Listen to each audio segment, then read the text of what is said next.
This is the Debrief at Decision Tactical.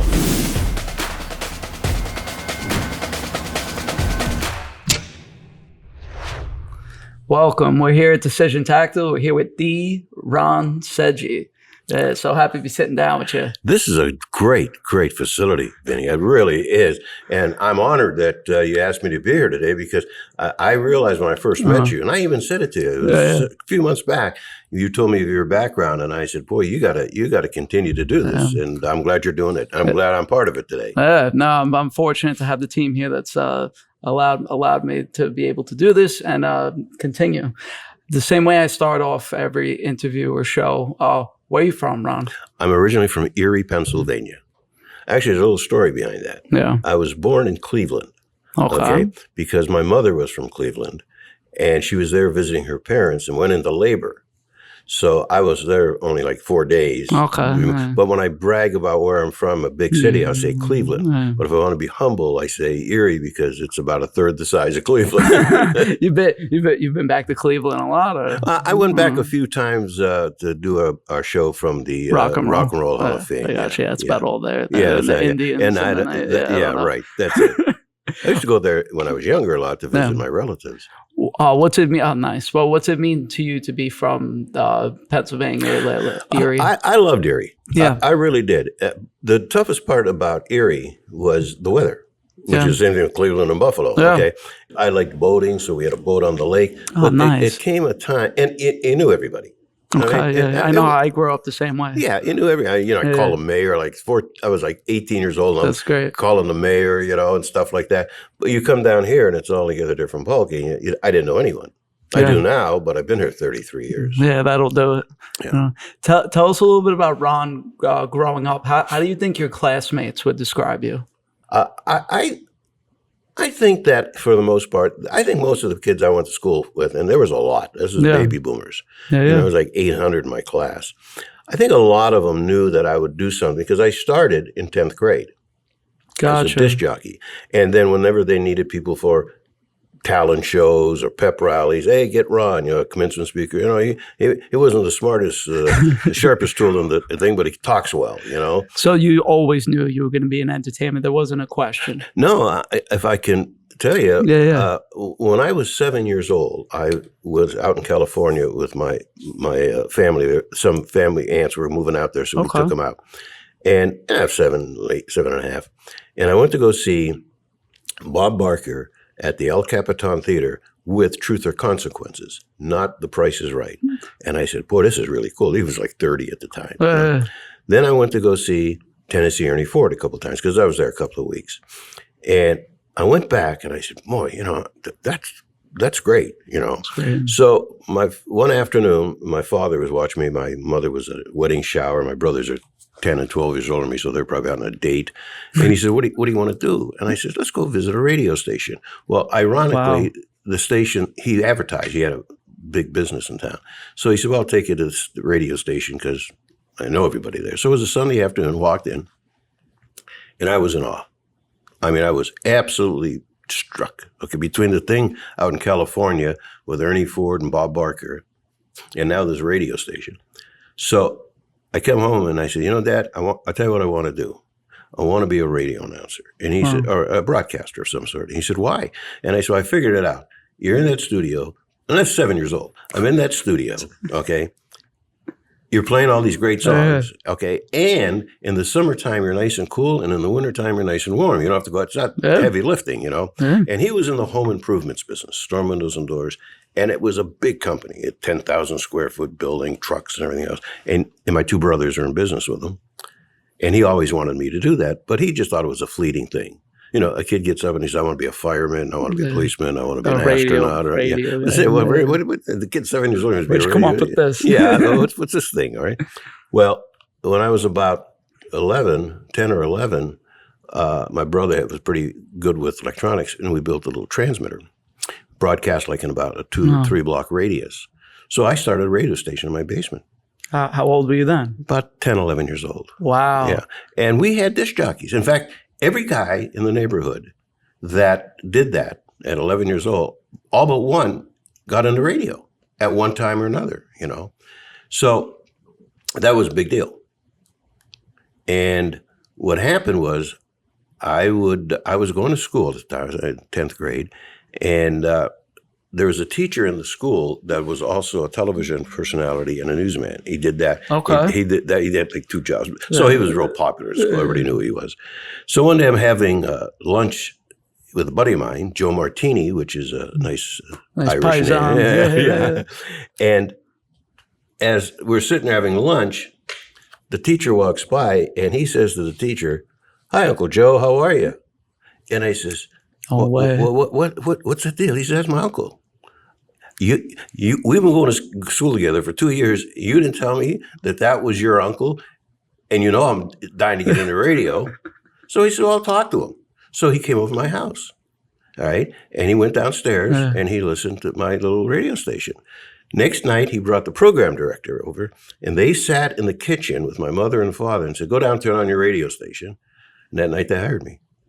Oh, wait, how old were you then? You were a teenager? 14. Wow. I worked the weekends, awesome. you know. When you got that gig, 14, do you remember, like, what'd that feel like? Well, the other day I was listening to the radio, and I actually heard the song that I first played. It was Trains and Boats and Planes by Billy J. Kramer and the Dakotas. I remember that. I'll tell you what it was like. It's cool. Obviously, I was nervous, okay? But I got to tell you, I loved it. In fact, one of the guys that worked with me at that station, I was telling you before we went on the air, came to a concert of mine in Erie. I hadn't seen him in a long, long time. I loved it. You know, I mean, if I started off just the weekends. Yeah. And what happened was I would go there all day. I mean, as soon as I got to school, even though I didn't have an air shift till Saturday and Sunday, I'd go right after school because the teacher took me there because he went after that. That's awesome. And I would stay there till 9, 10 o'clock at night, you know. And my parents said, "Do you get paid for this?" No, I don't get paid for the weekend shifts. But now that I got the key to the door and I can walk in without, you know, begging somebody to let me go in and watch him. Just absorb. Everything. Yeah, you learn as much as possible, as fast as possible. When you were 14, was there a disc jockey that you looked at and be like, I want to be like him or her or whatever? That's another funny story. Yeah. Because I used to go watch the disc jockeys all the time. Yeah. You know, and they let me in because they know I was now they don't want to do that because, you know, they tell you got to concentrate on the show. Then it was probably a little goosey. At this one particular station, I got to be friends with all of them, including the guy that I went to go see when I was 7 years old. Wow. Okay. So now there's like 5, 6 disc jockeys at that time. They're all but one are gone. And when I was working for the competing station, they're playing rock and roll too. I couldn't go over and watch them.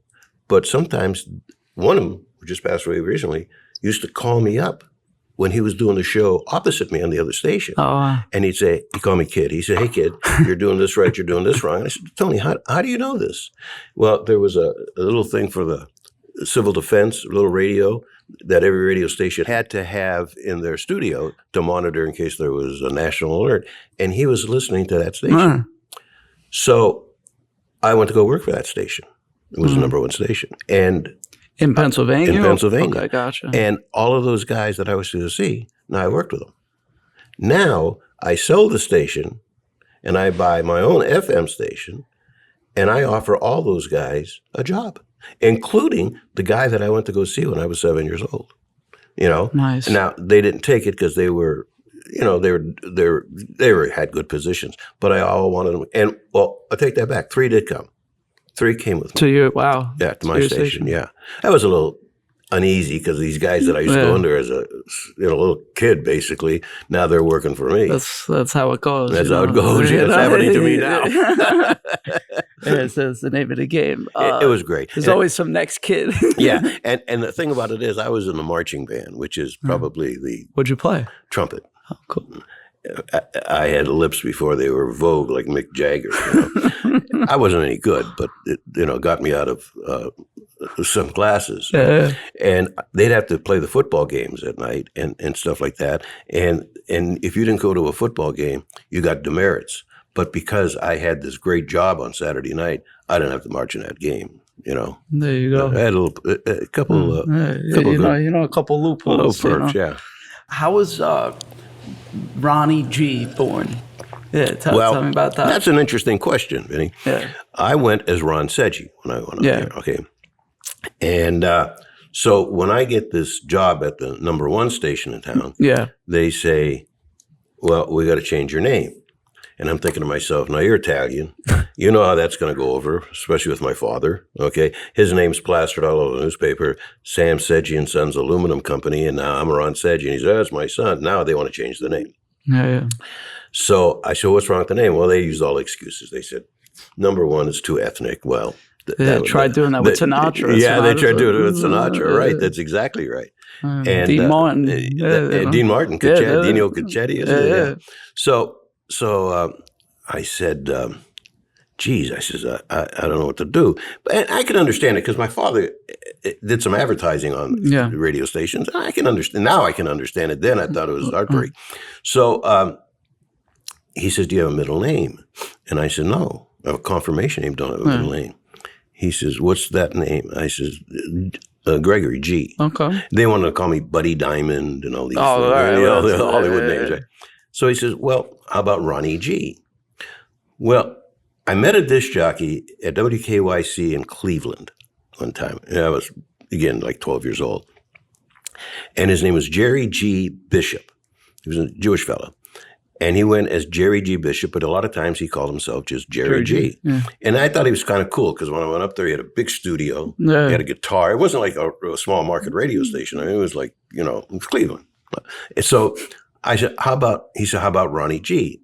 And I said, all right. He said, every once in a while, from the time that you start to maybe once that name is established, you might say like Ronnie G, like in Seggi, because I did have a following at the other radio station. Yeah. So that's how I got the name Ronnie G. So I went home. And I told my dad that they changed my name to Ronnie G. And he said, what's wrong with Seggi? I felt like Sebastian. Well, you're big a shot now. You're big a shot. Yeah. That's great. Yeah. So now, but that's what struck.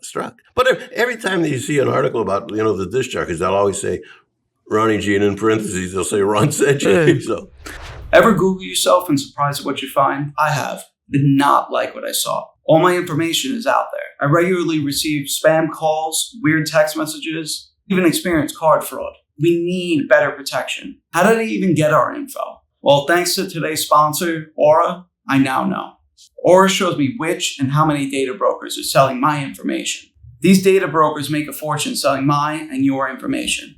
They also make it hard to get your information removed from these sites, but Aura solves that by automatically submitting opt-out requests on my behalf. This helps reduce the amount of spam I receive, and I feel much more secure knowing my personal information isn't as exposed. I promise you have information exposed right now. Just Google yourself and find out. Best case scenario, more spam. Worst case scenario, hackers and scammers are getting into your financial accounts. Do we want that? I don't think so. I value my privacy and I value yours. Go to aura.com/decisiontactical to start your 2-week free trial. The link is in the description. Go check it out. When did you how did you decide to open up your own station? I know when you did, but how'd you make that decision? The real radio station, not the one in my basement? The real, the real one. The radio station.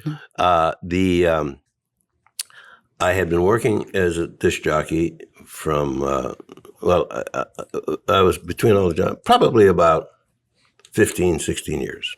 Yeah. And I always wanted to own a radio station. Yeah. Okay. So there was a station that the station I was working for at the time was trying to buy. It was an FM station, and they couldn't buy it because they owned too many. They owned a TV station in town and stuff. So I went to the guy. Yeah. And I met with him. He was from Washington. Place was a dump. All right. And the guy actually took it from a big city license and brought it to a smaller market license because he owned land there. And he said, well, it'd be close, with my family. Well, it took me thousands of dollars to get it transferred back to the bigger city because when you go look in an advertising book, that little town isn't going to show up. It's going to show up in a bigger city. So I had that transferred. But anyways, I went to him, met him in Washington. I was at 28 or 29, and we sat down, and he threw me a figure, which I almost fell off the chair. Right? And I said, okay, we'll do it. And he said, are you sure you can do this? I'm positive. And I'm thinking to myself, how the hell am I going to do this? I don't have any money. a lot of smoke and mirrors. Okay. Because Yeah, I mean, broadcast stations, the license is all it's worth. You could have $10 million in equipment, but if you don't have the license, of course, it's not just a big stereo set. But I finagled it, and I aged very much between that, because I was a new guy on the block. I got it. Yeah. I did the morning show Yeah. for 2 months because I said, I'm going to do the morning show. This is my radio. This is my basketball. We're going to go with my rules. Good. Right? Well, that was good in theory. There's two disadvantages to that. One is that you got a long day. I'm up at 5 o'clock in the morning. I go do 6 to 9. I go, change, put a suit on. I'm a salesman now. And the other thing is, everything that I said was the format of the station. You get, so much talk, so much this. These are the rules right now. 2 records in a row. But when I got on the air, I broke all the rules because I figured, why not? So it's your game. Yeah, it's my game. So the guys would come in. Girls, I had a lot of girl announcers, and they would come in and say, "Well, Mr. Seggi, why do you do this?" I had no answers for them. I mean, I can't say what we just said. So, but that's how I got the first one. Tell us about the transition from having your own station to eventually working at Universal Studios. Like what led up to that? Well, first of all, when I left Erie, I had, even to the guy that I sold the radio station to, he says, "Well, why don't you stay on, be the vice president and general manager?" And in some cases, maybe I should have done that, but I didn't. So I came down to Florida, and I was looking for a radio station, and I found one just south of Orlando. I said, I want to do something on a national basis. So I went to Disney, and I said, I got an idea. Yeah. You have a radio station here. I said, if I could do a show out of here on a national basis, would you, let me set up shop? And this was like in November 1990. And they said, yeah, but we can't do it like till March or April. Well, I needed something right away, not knowing that what I was doing was starting from scratch. So I could have waited 6 months because there was no revenue coming in when I started this thing. So I went to Universal. Okay. And they were just opening, and they had a lot of issues with it was a brand new park at that time? Yeah, they had opened like in August, and this was in like November. I went to them and made the same offer, and they bet. Because they didn't have a radio station. And you were going yourself? Like, did you go with a team? You were just representing? I just came right in. I love that. And that's what I don't understand. Yeah. Because they bought into it, and I was just there by myself. Now I had to find a distributor. I got nothing. I sold the deal. I don't have a car. I don't have a refrigerator. I don't have any product, right? So I heard no transmission or bad brakes. I got to figure that out. So anyway, I go to Tampa, and there's a company there, a small company, but they had a nice distribution. I think it was Sun Radio. And I had talked to them a couple of years earlier, and they weren't interested in me. I was calling from Erie. And so I walked in, and I said, I got an idea.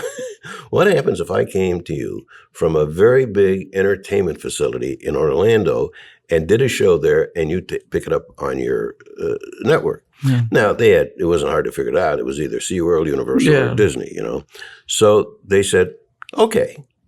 So wow. Now, I asked the guy like 2 weeks later, I said, let me ask you a question. Guy comes in, says that he's done this. He wants to be on national talk shows. You didn't even ask for a tape. You didn't even ask for a resume. You didn't even ask if I was telling the truth. He says, nah, we knew. He said, we could just tell by your demeanor and your experience. So when I went on New Year's Eve, 1990, that was the first step that I did on a national basis.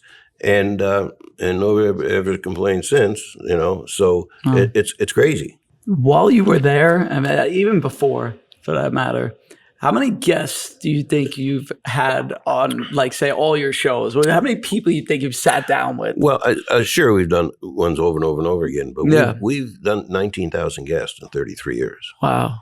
You went through all 19,000. Now, let me tell you something. When we first started on that New Year's Eve, we didn't know what the show was going to be.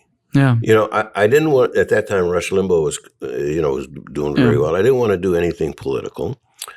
So I want to make it like the Tonight Show. I mean, Cool. Johnny Carson Yeah. was the man, and Ed was my partner for many, many years, That's as awesome. you probably know. So, but in the first 3 months, literally, our guests we were picking it out of some magazine that booked guests.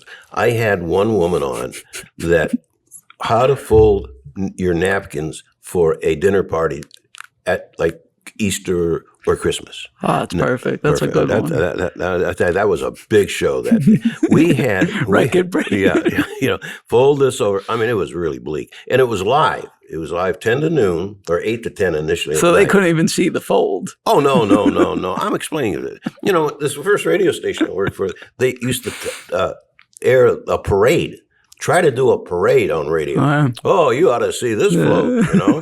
So now I'm talking about these napkins.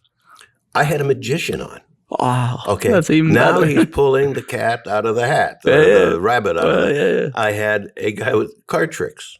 You know, I mean, this was beyond. Okay. So about 3 or 4 months into it, my wife, I said, "Come on in, you got to help me with this thing." She's not in the radio business, you know. Yeah. She's a model.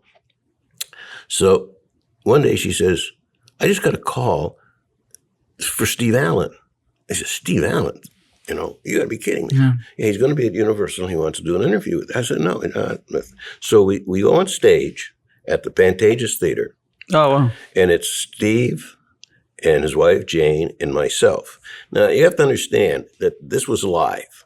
Okay, I'm in front of about 400 people because the stage has got the guy who invented the talk show, Steve Allen. I mean, there was nobody quicker than Steve Allen at that time. Now later came George Carlin and Sebastian, but this guy was as sharp as a knife. And we knocked it out of the park with him because he's a good audience. Nice. So that's when we decided we're going to make it the Tonight Show, and that's where all the celebrities come in.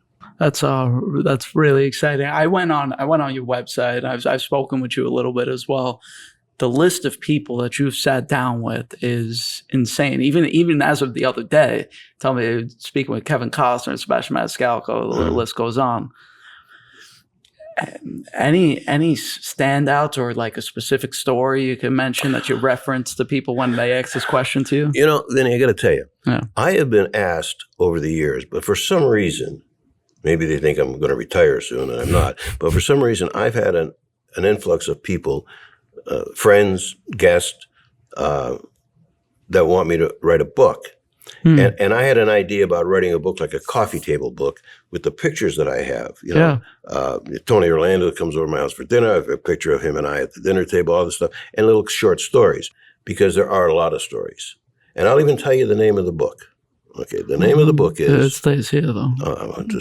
He's not listening. No, thank God. Until the publisher tells me you don't want to do this name. The name of the book, the proposed name is The Third Banana, and then a subline on the bottom, The Most Famous Nobody in the World. Now, let me explain that to you. Let's hear it. I like self-deprecating humor. Love it. Okay. The Third Banana is Ed McMahon, who I loved, and he loved me. Ed McMahon was Johnny's second banana, and I was Ed's second banana. So that's the third banana thing. Okay. That's great. And the most famous nobody is this. You're right. I've interviewed everybody. Presidents, you know, Jimmy Carter, Donald Trump, a lot of politicians, even though I said I wasn't going to. But if you go to the grocery store and somebody, you got Ron Seggi detergent, somebody's going to ask at the counter, I know what detergent is, but what's the Ron Seggi, you know? You know, people ask me, who's my favorite guest? Yeah. And I always, you know, you got to be careful because there's a cross between your favorite guest because you're in awe of that person. Yeah. Or who's your favorite guest because they were good, where the person that you were in awe of maybe wasn't a good guest, and I've had that happen. Or how big the name was and stuff like that. I always tell them I like to talk to movers and shakers, the people that not only are well-known, but have made a contribution. I'll give you an example of movers and shakers, okay? Kevin Costner the other day. Kevin Costner the other day. Norman Lear. Yeah. Okay. Oh, wow. Dick Clark. Yeah. Okay. Johnny Carson. Okay. Certainly, I keep Ed in all of my stories, but these are all people that, you know, that really did something, you know, not only just on stage. And I have people like Alan Shepard, the first American in space, who Yeah. became a very close friend of mine. His stories, he was the most confident, some would say arrogant, and he was, but he was amazing to talk to. The second man on the moon, not Neil Armstrong. Oh gosh. Buzz Aldrin. Buzz Aldrin. All right. Yeah. He told me a story one time, and I don't know how true it is, But I asked him. This wasn't on the air. That's why I think it may have some merit to it. I said, I got to ask you a question. I'm watching this moonshot. Okay, you guys get off the thing. Blah, blah, blah, blah. Who put that camera out there? I mean, you're going to tell me that camera is on a limb when it landed? It's a good question. I said, that's gonna. I know a little bit about the broadcasting business. That thing ain't gonna be good by the time it lands. It's gonna be blown off that limb, And he said, a little show business. I says, are you telling me that someone got out? He said, we got out, put the camera on, went back, moved the sand a little bit so you wouldn't see the footprints, and then shot the scene with the camera. And I said, so conceivably, you could have been the first man on the moon if you were the guy that went out there and did it. He says, you never know. I said, well, how do you determine that? He said, rank, but, Oh, wow. Now think about that for a second. They got that, how bad the picture was because it was in 1969, how bad the picture was compared to today. But how'd that camera get out there? Yeah, I never, yeah. And that's the story he told me. Tell us a little bit about the concert series that you had recently. Well, when I was a disc jockey, okay, the singing phase kind of went away, all right, because I figured I just But when I was a disc jockey, after about 6-7 years, I'd be sitting in that control room, and you'd know every lyric to every hit song. I was singing along, having a good time. And then I said, I'm going to go into a recording studio. I was young. I was probably 20.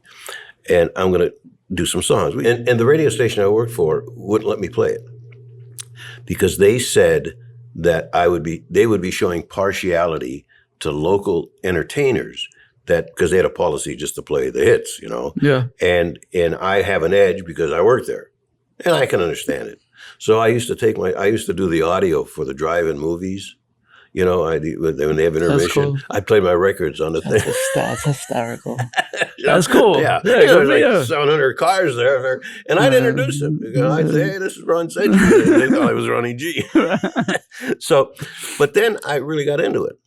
So, and I had nominations for 2 Grammy Awards in 1972. Wow. So I started off with a 4-man rhythm section, 2 girls, and myself. Now, the frightening thing was the first night I did this, because every disc jockey and every radio station in town was at this restaurant to see me bomb. They wanted to see me go right down the tubes because I was their competitor, and I was getting a lot of press. And it worked. So I did that up to the time that I even had my own radio station.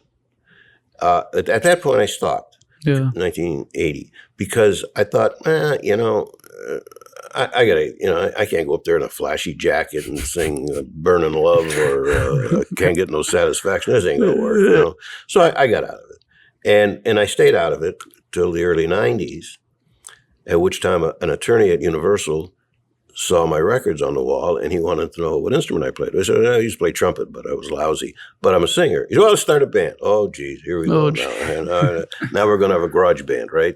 Well, I had a garage band of a real college elite, 2 lawyers, an accountant, a professor, a doctor. It was like, we called them, I think they called it the men with mortgages, okay? And it was just That's crazy, great. crazy. But I was never in a group per se. I was always a singer and had a group. Gotcha. Okay. When you're in a group, you have 2 things: competition and arguments. Okay. Yeah. Because this guy wants to sing this song. I said, I used to sing that song. I think I can sing it better than you. No, you can't. Blah, blah, blah, blah. And we're grown-ups. Yeah. We got that's how it college goes. degrees and everything else. Don't make it. 8 guys that are just, all egomaniacs. They all want to do. We had a doctor come in. He had a hat with the ponytail, and they dress up in jeans, and I dress up in like I was doing Vegas, That's great. So I stopped it. But then I got the itch to do it again. And when I did it, that's when I said, look, this is a swan song. if I can't have a 15-piece orchestra behind me, I ain't doing nothing, you know? Good for you. And that's what amazing. I do now. That's what I do now. And That's great, man. Yeah, hopefully I get to see one of your shows. oh no, you got to. Oh, yeah. And we have we usually do them between the fall and the spring. Okay. We're at Decision Tactical. A couple months back, you were able to take a tour here. What'd you think of this facility? I got to tell you, I haven't stopped talking about it. Oh, cool. But here's the problem. Let's hear the problem. The problem is you can't explain it. You got to experience it. It's true. Okay. You're I've right. told this to my son. I told this to a TV producer that was going to come with me today, but I don't know what happened to him. A good thing he didn't, because my car's on fire. But no, I'm not. But when I went through it, and I even told my wife, you got to see it and everything else. And he said, "Well, explain it to me." I said, "I can't explain it to you. You can't explain It's this. true. No, it's amazing. And in fact, when I was here, it wasn't even totally finished yet. Yeah. But you have to experience this. And I'm not saying this as a sales pitch, you know. It's true. I mean, you tell somebody you walk into a room, it looks like a mall. You know, you go to shoot him. If you miss him, he walks away. If you don't miss him, he goes on the floor. Yeah. How do you explain that? Yeah, you got One thing to have something conceptual that you figure, you know, like somebody says, "Hey, a flying car. Well, how are you going to do this? You know, it's easy to come up with these ideas. How do you move on it? How do you build it? Yeah. How do you design it? You know, I mean, I don't know. Yeah, so there's a lot of moving parts over here. Oh, I my appreciate God. you coming out here today. Oh, I love it. And then great. to come out, for those listening and watching and not sleeping on me, for those individuals, they got a great restaurant, phenomenal, full bar. Okay. We appreciate it. It's a huge building. Mm. And I mean, I am not kidding you, Vinny. I have talked about this, but again, what I tell everybody is go. You gotta go. You gotta. You can see it online. Yeah, we'll take care of you when you stop by too. Yeah, Come say hi to me. Yeah, I'll be here. Vinny will be here. I want to do a quick little speed round type of thing with you. All right. You know, I've seen that done before. Yeah, let's go I'm for probably it. going to go to jail for this. Yeah. Okay. Hopefully we'll go. Yeah, This is going to be a Naples thing. I know that. we're going right to Naples right now. Ron's not allowed there. Yeah. Someone from history you would have loved to sit down with and interview. This has got to be fast, huh? You give 2 or 3. Yeah, on the quicker side. Well, because I didn't sit down and talk to him, although I met him, Elvis Presley. Cool. That's a good answer. Who this might be the same answer. Who would you have loved to go on stage and sing with?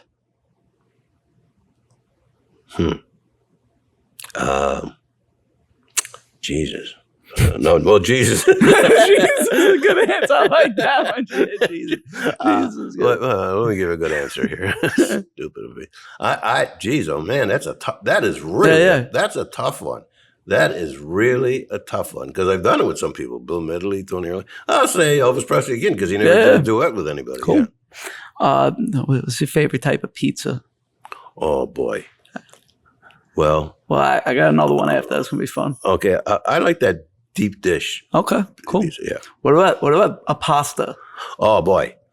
You know, it's fun eating spaghetti, but I like, and I call them pipes, but there's another name for them. Like ziti? Ziti. Ziti. And I like cavatelli. I like cavatelli. Oh, yeah, I love cavatelli. But the problem with them is they're really fattening. Yeah. But I love them. Yeah, cavatellis and ziti. Yeah, good.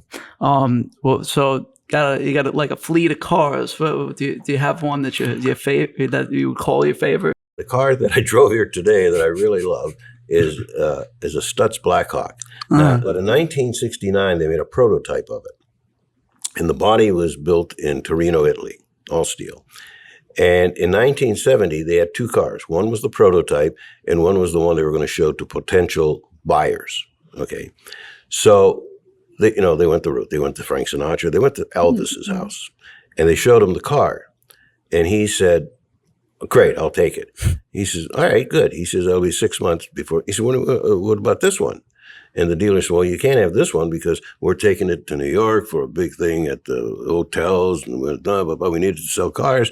He says, and he said, how would this car get more recognition? If you drove it or if I drove it? And he says, "I'll have it back here in 2 days." And so he bought the first one. Gotcha. There were between 1970 and 1986 of the style that I have here was only 550 were made. That's my favorite car. Cool. Now, if I was to buy another car, Yeah, I see that one. okay, it would be a 55, 56, or 57 Thunderbird, the Nice. two-seater. Yeah. Yeah, but I have to. If I do that, then I have another issue. Okay, and as soon as I can talk her into it, for some reason she wants new furniture. I'm thinking, why would you want new furniture when you could have a 57 Thunderbird? We're gonna have moving furniture. Just think of the fun we'd have there. That's right. Well, one, thank you for coming over here. This is a blast. I wanted to know, lastly, what's coming up next, and how can people connect with you? Well, I'm on Facebook. Perfect. Okay. I have ronseggi.com, RONSEGGI.com, which talks all about the radio show. It archives shows. And then the other one is Seggi Sings, SEGGISINGS, which talks about the concert series. You know, it's tough to tell people where to go on radio to listen. But if you go on the website, the latest show is always up there. Perfect. You know? I mean, we'd rather they listen to the radio stations because that's why the radio station airs them. Well, congrats on everything you accomplished. Thanks, Vinny. Dude, this is incredible. I'm really grateful you were here. Vinny, I appreciate it. You're a good broadcaster, and stick with it, my friend. Stick with it because you are inquisitive and you listen, and those are the two ingredients. And if you do something other than not pursue that, in addition to all the other things you do, and you don't still do that, I'm going to come over here and give you a come you know, one of these. I'll have the Malocchio after You'll have me. the Maloc. Thanks, Right. Vinny. Thanks, Ron. Thanks so much.